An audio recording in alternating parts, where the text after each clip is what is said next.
The live TV, सच सबसे आगे।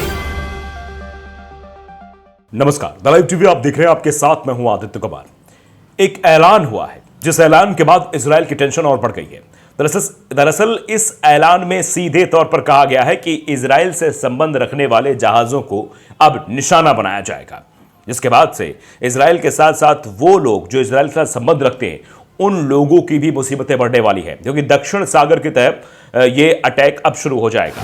दरअसल ये जो ऐलान किया गया है वो किया गया है अंसारुल्लाह की तरफ से। अंसारुल्लाह आंदोलन के नेता की तरफ से यह घोषणा की गई है कि वे अब हिंद महासागर से दक्षिण अफ्रीका की ओर जाने वाले इजरायली कनेक्शन वाले जहाजों को निशाना बनाएंगे, जिनका संबंध इजराइल से है, जिनका व्यापारिक संबंध इजराइल से है, जिन देशों के राजनयिक संबंध कह लीजिए या व्यापारिक संबंध कह लीजिए होंगे, वो अब हिंद महासागर से दक्षिण अफ्रीका के बीच अपना यातायात नहीं कर पाएंगे।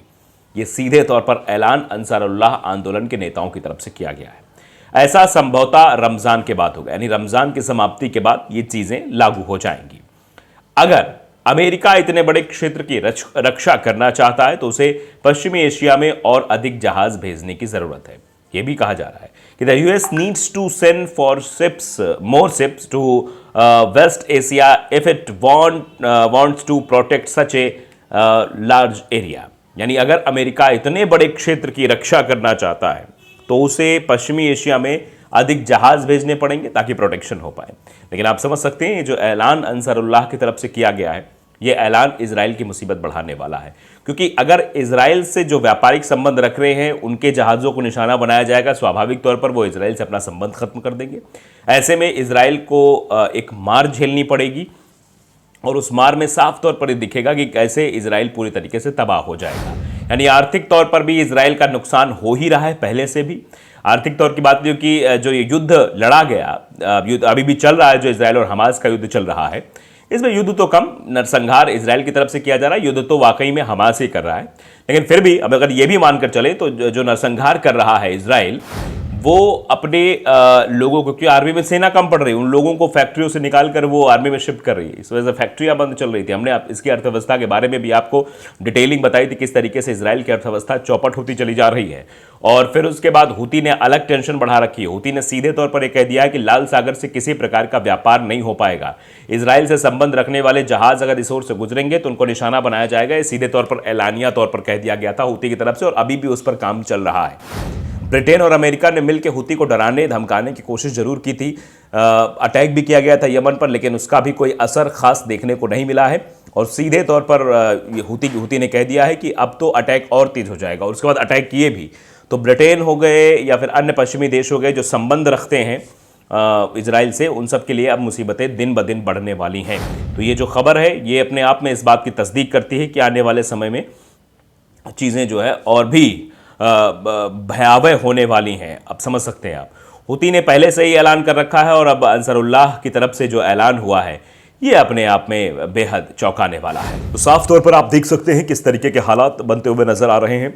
और अब ये भी कहा जा रहा है कि इजराइल पूरी तरीके से नतमस्तक हो गया है हमास के सामने, क्योंकि उसको पता है कि हमास और फिलिस्तीनियों से जब से जंग शुरू की है इजराइल ने, उसके सामने एक के बाद एक मुसीबत है। अगर मैं गिनना शुरू करूं, इजराइल के प्रधानमंत्री का इजराइल में विरोध हो रहा है, तेल अवीव की सड़कों पर लोग प्रदर्शन कर रहे हैं, लोग संसद भवन के बाहर जाकर, जो वहाँ का पार्लियामेंट है उसके बाहर प्रदर्शन कर रहे हैं, सड़कों पर प्रदर्शन तो हो ही रहा है। सेना के जवान कुछ हैं जो प्रदर्शन कर रहे हैं और ये कह रहे हैं कि बेंजामिन नेतन्याहू ने ठीक नहीं किया। अगर हमारे जवान, हमारे भाई काल के गाल में समा रहे हैं तो इसके पीछे जिम्मेदार कोई और नहीं, बेंजामिन नेतन्याहू हैं, ये सीधे तौर पर कहते हैं। और आर्थिक तौर पर किस तरीके से इजराइल को चोट लगी है। अमेरिका भी अब साथ देने को तैयार नहीं दिख रहा है। जिस एनर्जी के साथ या उस ऊर्जा के साथ इजराइल की मदद करने के लिए खड़ा था अमेरिका और लगातार मदद भी कर रहा था, वो एनर्जी अब पूरी तरह से फ्लॉप हो रही है। जाने ऐसी क्या मजबूरी, हमास के आगे इजराइल ने टेक दिए घुटने, 1000 कैदियों को करेगा रिहा। हमास और इजराइल के बीच जारी जंग अब बंद हो सकती है। आइए जानते हैं, जिस इजराइल ने हमास को खत्म करने की कसम खा ली थी उसे जंग क्यों रोकनी पड़ी और 1000 से अधिक कैदियों को रिहा करना पड़ रहा है। ये जो लाइन है वो जी न्यूज़ की है। समझ सकते हैं कि अब क्या मजबूरी आ गई हमास के आगे, इजराइल ने टेक दिए घुटने। अब इस खबर से ही आप अंदाजा लगा सकते हैं। दरअसल हमास और इजराइल के बीच युद्ध विराम की संभावना बढ़ गई है। इजराइल 1000 फिलिस्तीनी कैदियों को रिहा करने की मांग को भी मान रहा है।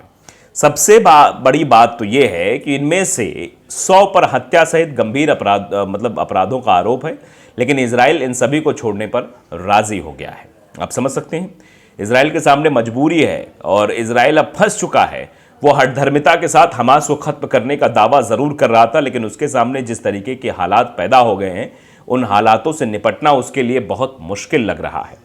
रॉयटर्स में लिखे एक लेख के मुताबिक हमास ने मध्यस्थों और अमेरिका के सामने गाजा युद्ध विराम प्रस्ताव पेश किया है। इस प्रस्ताव में हमास ने फिलिस्तीनी कैदियों को रिहाई की मांग की है, जिनमें से 100 कैदी इजराइल की जेल में आजीवन कारावास की सजा काट रहे हैं कि पहले इनको रिहा किया जाए, फिर आगे की बात होगी। इस प्रस्ताव में बताया गया है कि इजरायली जेलों में बंद 700 से 1000 फिलिस्तीनियों की रिहाई के बदले में हमास इजरायली बंधकों को रिहा करेगा, जिसमें महिलाएं, बच्चे, बुजुर्ग और बीमार बंधक भी शामिल हैं। कुछ इजरायली महिला सैनिकों की रिहाई भी इसमें शामिल है। दोनों देशों के बीच जारी जंग को रोकने के लिए पिछले 2 दिनों में दोहा, काहिरा और पेरिस में हुई कई बैठकें, इन बैठकों का अब धीरे धीरे नतीजा भी निकलना शुरू हो गया है। उधर इजरायली खुफिया एजेंसियों के सूत्रों ने बताया कि कतर ने हमास के लीडरों को बता दिया है कि अगर वे अपनी अनुचित मांगों से पीछे नहीं हटते हैं तो कतर उनके नेताओं को अपने देश से निर्वासित करने में देर नहीं लगाएगा। संघर्ष विराम में बातचीत में शामिल लोगों में इस्माइल हानिये के नेतृत्व में वरिष्ठ हमास नेताओं का एक प्रतिनिधिमंडल, अमेरिकी राष्ट्रपति जो बाइडेन के विशेष दूत ब्रेट मैकगर्ग, कतर के प्रधानमंत्री शेख मोहम्मद बिन अल थानी और मिस्र के खुफिया प्रमुख मेजर जनरल अब्बास कामेल भी काहिरा के मध्यस्थता वार्ता में शामिल थे। इसके बाद हमास और इजराइल के बीच युद्ध विराम की संभावना बढ़ी है। दोनों पक्ष अपनी पिछली मांगों से पीछे हटने को तैयार हो गए हैं। हमास जहां युद्ध को अस्थायी रूप से समाप्त करने की अपनी मांग की जगह इसे 6 सप्ताह के लिए रोकने पर सहमत हो गया है, वहीं इजराइल 1000 फिलिस्तीनी कैदियों को रिहा करने पर लगभग तैयार हो गया है। मीडिया रिपोर्ट की माने तो हमास 1000 फिलिस्तीनी कैदियों को छोड़ने के बदले में सैनिकों सहित सभी इजरायली बंदियों को रिहा करेगा। इजरायली खुफिया एजेंसियों ने सरकार को सूचित किया है कि गाजा में अभी तक 134 इजरायली बंधक हमास के पास हैं, जिनमें से 32 की मौत हो गई है। इजरायली प्रधानमंत्री कार्यालय के सूत्रों ने बताया कि 1000 फिलिस्तीनी कैदियों को छोड़ने के बदले में हमास शेष 102 बंधकों को रिहा करेगा और 32 बंधकों के शवों को इजराइल भेजेगा। हमास की तरफ से की गई मांग पर इजरायली प्रधानमंत्री बेंजामिन नेतन्याहू के कार्यालय ने गुरुवार को कहा कि हमास की तरफ से जो प्रस्ताव पेश किया गया है वो मांग अनुचित है। इसके बाद भी इजराइल हमास का कहना मान रहा है। उसके पीछे सबसे बड़ी वजह है गाजा में इजरायली बंधक, और यही वजह है कि अब यह प्रस्ताव पास हो रहा है। इजराइल के प्रधानमंत्री बेंजामिन नेतन्याहू ने कहा था कि उनका देश सभी बंधकों की वापसी के लिए कुछ भी करेगा, जिसमें एक हमास को खत्म करना भी था। पीएम ने अपने देश के नागरिकों से वादा किया था कि हमास के कब्जे से सभी इजरायली लोगों को वापस लाएंगे, क्योंकि लोगों ने विरोध करना शुरू कर दिया था, सड़कों पर उतर गए थे, इस्तीफे तक की मांग कर रहे थे। उन्होंने एक पोस्ट में लिखा था कि हम अपने मिशन को जारी रखने के लिए प्रतिबद्ध हैं। हमारे सभी अपहत लोगों की वापसी, जमीन के ऊपर और नीचे हमास का सफाया और यह वादा कि गाजा अब इजराइल के नागरिकों के लिए खतरा पैदा नहीं करेगा।